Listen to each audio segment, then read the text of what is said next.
I believe that 2024 is the year to simplify and change your life for the better. I wish somebody would have told me sooner that, I could do things my way and I didn't necessarily have to follow a specific blueprint because we're all different. We have different personalities. I'm different in the sense that I can't just do one thing. I have to do multiple things in order for me to feel like I'm moving the needle forward and making the most of my time.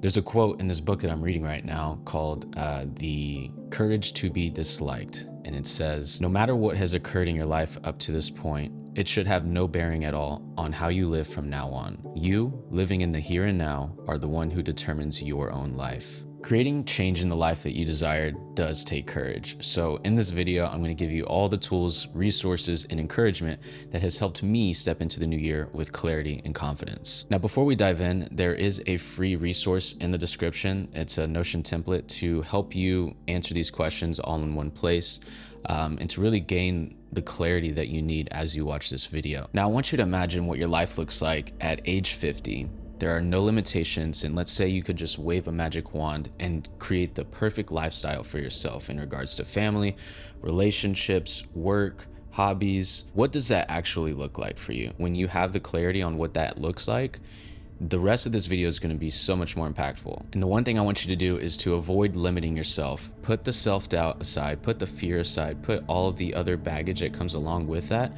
to the side and just dream for a second. And if you need to, pause the video and think about it for just a minute. Now, hopefully by now you have at least a rough idea of what that looks like, because now we can point in that direction and start making baby steps now towards creating that lifestyle. Because the truth is that we can create the life that we want.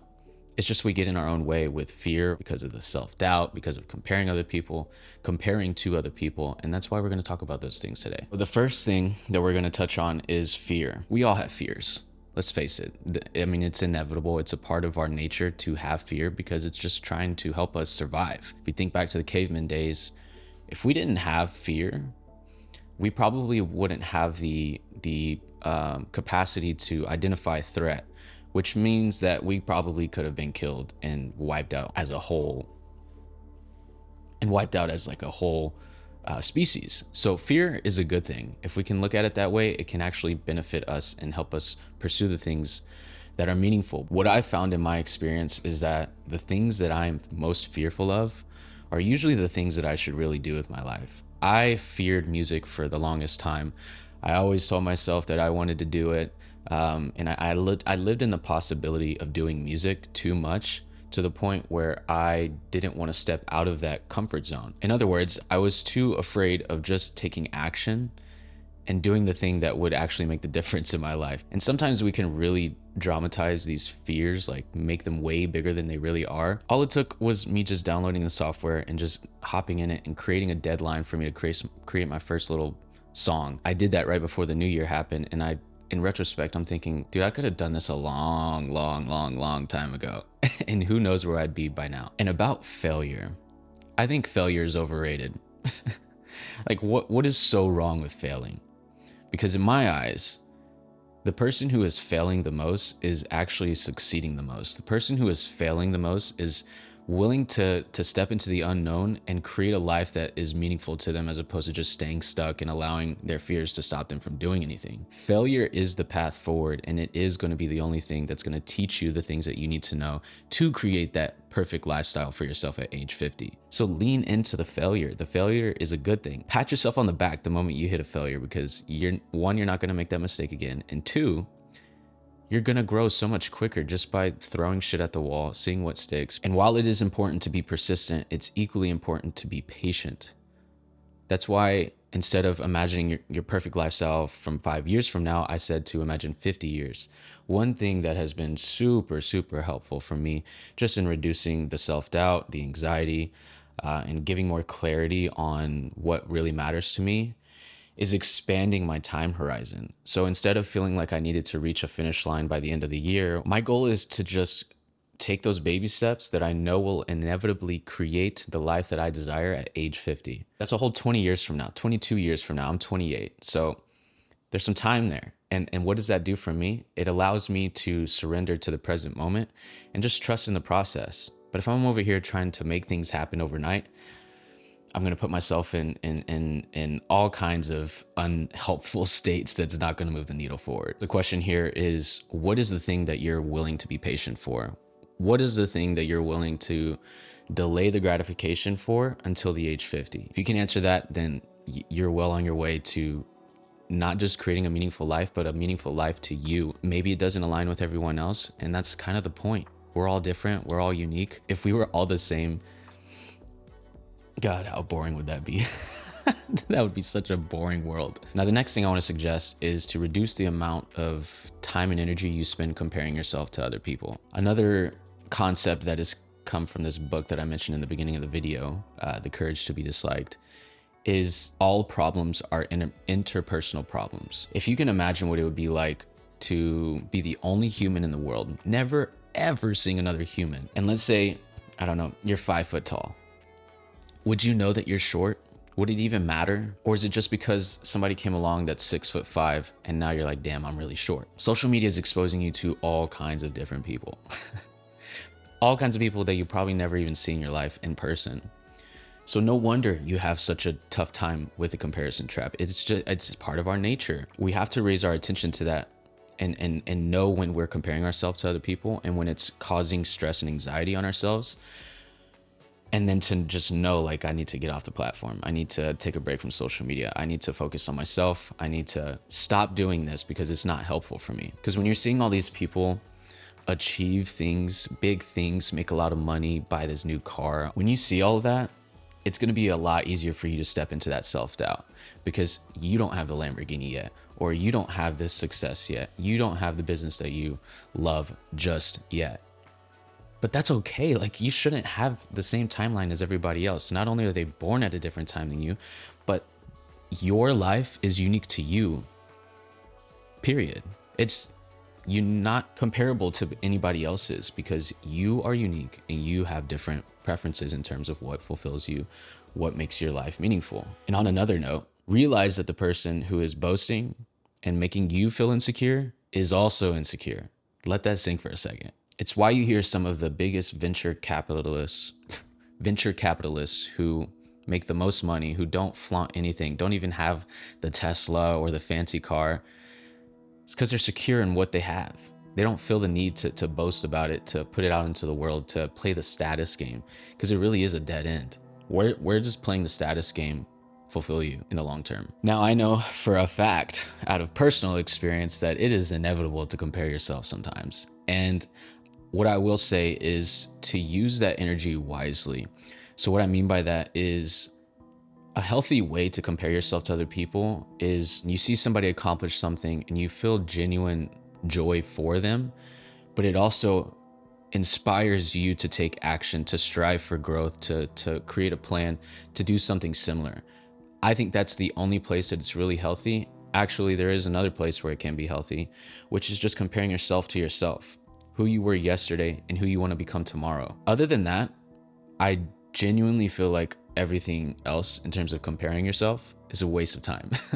An absolute waste of time and energy, and just it's so much unnecessary stress and anxiety. Like, it's just not worth it. The moment you feel that ick on social media, the moment you feel like you're in a public place and you're surrounded by people who are boasting and making you feel like shit inside, like, change your environment, change your habits, change what you expose yourself to, and watch your life change just by limiting the amount of exposure you have to toxic things, toxic people, and toxic situations. And there's an antidote to all of this. It's another concept pulled from the book that I'm reading right now, and the authors refer to it as viewing people as your comrades. When you are able to truly feel that people are my comrades, your way of looking at the world will change utterly. No longer will you think of the world as a perilous place or be plagued by needless doubts. The world will appear before you as a safe and pleasant place, and your interpersonal relationship problems will decrease dramatically. Something that this reminds me of is the way that you judge others is the way that you judge yourself. So if you can judge other people as your comrades, in a cheesy way, you kind of judge yourself as a comrade, meaning that you won't beat yourself up, because it is not a very kind act to self-sabotage, to belittle yourself, to entertain the self-doubt or drown in the self-doubt. It's not helpful. And even the ones who are boasting, spread that love for them.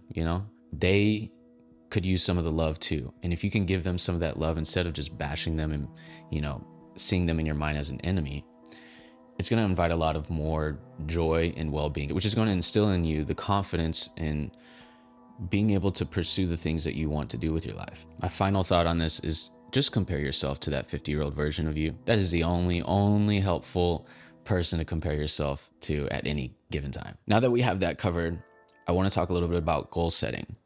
When I used to set goals, it would be the most random goals, and it would just be really fluffy and not actionable. So my goal for this section is to give you actionable questions to guide you towards your version of success. So the first thing I want you to think about for your 3 big goals are health, wealth, and relationships. Everything in life revolves around these 3 things. So in regards to health, do you want to lose fat? Do you want to gain muscle? Do you want to eat a better diet? Do you want to reduce the amount of sugar that you eat? Do you want to have more energy? More energy, more energy. Do you want to be able to rest better? In terms of wealth, do you like your career? If so, what do you like about it? If you don't like your career, what do you not like about it? And if you had the choice to do anything in life, what would you rather do with your time? When you're going to bed at night, what is going to make you feel like, I did great work today? It's different for me, it's different for you, but you have to unpack that on your own. And again, there is 0 boundaries here. Allow yourself to sit in that dream state for a bit and just be bold. Fuck the fears, all right? And if you don't know where to start, just reflect on your past experiences. Think about your skills, think about your interests, think about what you've learned over the last year, all the mistakes that you've made, all the things that you did really well last year. These are all clues to give us to guide us to the type of career path that would really be meaningful to us and allow us to make the impact we want to make on the world. And impact is one of those things that not everybody necessarily is desiring to make, and that's completely okay. But think about those past experiences. What has lit you up in the past? What has made you feel a sense of joy? Write those down and just let them sit in the back of your mind for the rest of the video. Now, I know I told you to just think of 3 big goals, but hopefully this is just getting your wheels turning in terms of what are those big goals, because it doesn't have to be each health, wealth, and relationships. You get to choose and decide. Now, the next one is relationships. And I have been talking about this a bunch on my channel recently, but relationships are really powerful. It can expose you to a potential partner. It can help you find that best friend that allows you to have an accountability partner, allows you to talk about the things that you're struggling with, etc. And also can expose you to that career path that might light you up. Be honest with me for a second and let me know what you're getting out of your current relationships. Think about what it is that you're actually receiving. Are your friends supportive, or do you have a lot of people in your life who just don't understand? Or maybe they throw out limiting beliefs that kind of dictate how you believe things and mess with your judgment. If they're not supportive, then just reduce your exposure to those people. One thing to think about is, how can you surround yourself with like-minded individuals? What is one thing that you can do this year to take a step towards finding those people that are going to benefit you and your career path and your life? How can you step out of your comfort zone more often? How can you say yes to that networking event that scares the shit out of you, regardless of how uncomfortable it feels? Because going back to what I said in the beginning, the more uncomfortable you are, the better your life can get. It really is that simple, but we're so comfortable in our own comfort zone that we don't see that until we just put ourselves out there. The one thing that you'll get out of just going to new events or surrounding yourself with different people is opportunity. You never know what's going to happen in life. There have been some random connections that I've made over the last month or two that has genuinely been life-changing. And if I never went out to that random event that I wasn't expecting to meet anybody at, I would have never met these people. Now let's gain some more clarity on these goals. Hopefully you have 1, 2, or 3 big goals sitting at the top of your mind. Hopefully you're using the document. If not, don't forget to use it at the end of this video, because it is going to help you create the life that you want. Let's consider what the benefits are of achieving these goals. Pick one goal that you have right now, one big goal. What is the biggest benefit that that's going to have on your life? List out multiple benefits. What is it going to do? Is it going to make you more happy? Is it going to provide you with more opportunity? Is it going to put more money in your pocket? Or is it going to give you more free time to do the things that you love outside of work? And also, are there any problems getting in the way of this goal? Take a second to write all of those down on the template that I have below. And then I want you to imagine yourself already accomplishing these goals. If you can honestly say that you achieved every single one of these goals, Which one would provide the most fulfillment and why? It could also be helpful to think about what you wish you could have accomplished last year in 2023. And another question you can consider, what would it feel like if by the end of this year, by the end of 2024, you still did not accomplish this goal? We're more motivated by pain than we are by pleasure. Just as much as setting goals can be helpful, it can even be more helpful to think about the impact of not achieving those goals. If you're gonna feel that pain at the end of 2024 and you allow it to continue going on this vicious cycle of not accomplishing goals, imagine what it's gonna feel like on your deathbed. And I know that is like a sad thought, but use the pain wisely. All right, let's take a moment to just pause. I know this is gonna be a long video, but I think it is absolutely worth it in terms of just taking action right now before we get lost in the sauce again. Now is the time to use this energy wisely while it's at the beginning of the year, even though it's so cliche to, oh, there's a New Year's resolution, guys, coming to the gym. No wonder it's so packed. Hopefully by now, you're gaining the clarity that you need for 2024. You're feeling a sense of like, okay, I know what I want to do now. Let's go do that. Now that we have some goals set out, it's time to create some systems. And there are 3 questions that you can ask yourself for each one of these goals. I didn't hear this until recently with a coach of mine, but it's so helpful. 3 things that you need to ask yourself for each of your goals is, what do you need to start doing? What do you need to stop doing? And what do you need to keep doing? Start, stop, and keep. So if your goal is to lose some weight, what do you need to start doing every day? One thing could be eating a healthier breakfast, because the start of the day usually defines the rest of the day. If we have a donut in the morning, the chances of us eating healthy throughout the rest of the day are pretty slim. What is something you need to stop doing every day? Maybe it is eating chocolate before bed, right? What is something that you need to keep doing every day? Well, maybe you've already been doing research on diet, on workout routines, etc.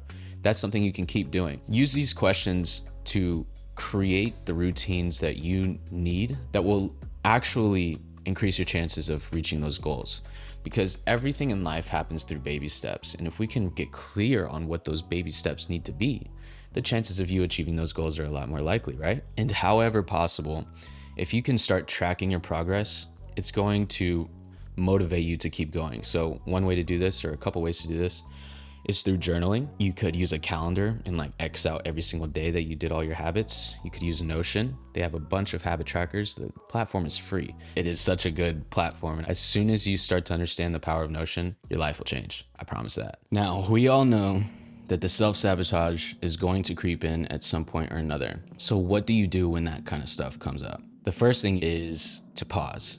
There's this fallacy that we have in our mind that when things aren't going well or we don't feel great, that we should keep forcing it, because through hustle, through forcing it, we'll move the needle forward. And I don't believe in that whatsoever. I'm a very big believer in that we have to slow down to speed up. And this is one great example of that. Anytime I feel stressed or anxious or feel overwhelmed with what I'm focusing on, I know that I'm not in a place of creativity, of curiosity, of my most authentic self. And so what I'll do is I'll take a step away.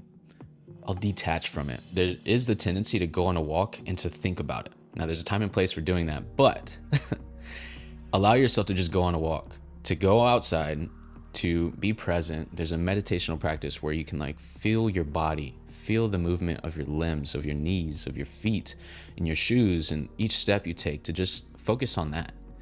Because what happens is in that space that you give yourself, you step out of all the bullshit happening up here in your mind. And when you come back to the work, the thing that you were struggling with, you have a fresh perspective. Only in that fresh perspective can you do the best work possible. And sometimes when we're getting back to the work, maybe we just need to do some research. Research an article on the topic. Find a book that's relevant to what you're working on, or find a podcast that is related to the topic that you're studying or you're working on. Because sometimes we just need that bounce back from someone else, from somebody else who's doing this similar thing, or maybe is one step ahead of you. And that can give you all the encouragement you need to push past the limiting beliefs and just do the work. Just stepping back into the power of relationships, this is also another thing you can do, is to have a strong support system.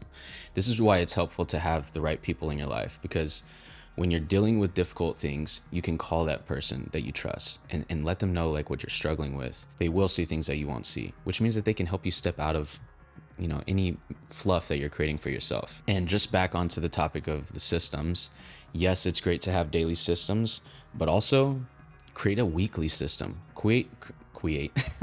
Create a system where you review your week, review your month, review the quarter, and be honest with yourself. What are some things that are working? What are some things that are not? And this is how you can refine over time, which is going to increase the chances of you hitting that milestone. All right, I know that was a long one. And if you got this far, just know that I'm really proud of you. This is a testament to yourself that you are really committed to making the most of 2024. And that alone deserves a pat on the back. So be proud of yourself. But the next thing that you can do to really move the needle forward, if you haven't yet, go download the free resource in my description and fill it out. It'll take, 10 minutes. 10 minutes that could make the biggest impact on how 2024 turns out for you. And if you'd like to connect, hit me up on Instagram at AshtonTJoe. I would love to connect with you. If you really enjoyed this video and you want more helpful content like this, the least that you could do is just hit the like and the subscribe button. That's it for this video. Thank you so much for watching, and I'll see you in the next one. Bye.